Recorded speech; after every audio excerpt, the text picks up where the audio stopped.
Sebuah serangan brutal terekam dalam pertempuran terbaru di garis depan. Pasukan Rusia memanfaatkan drone bersenjata untuk menghantam tentara Ukraina yang mencoba menembaki perangkat udara tersebut. Rekamannya diunggah di Telegram Jumat 13 Juni 2025. Serangan pertama terjadi saat sejumlah tentara Ukraina terlihat mencoba menargetkan drone musuh. Namun, dalam hitungan detik, drone justru melakukan serangan balik dengan menghantam posisi mereka secara langsung.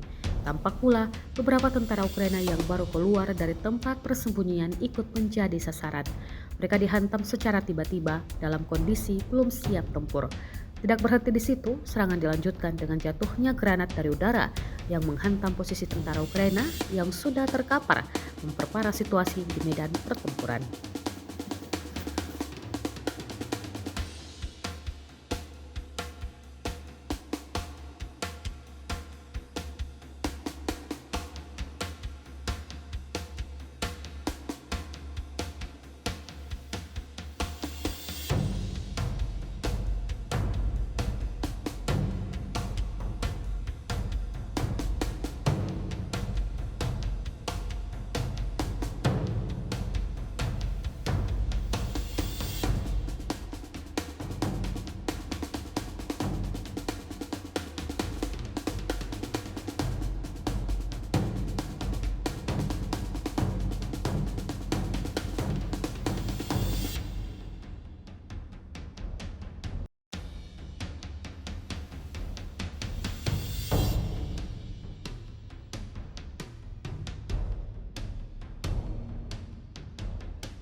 Download Tribun X sekarang. Menghadirkan lokal menjadi Indonesia.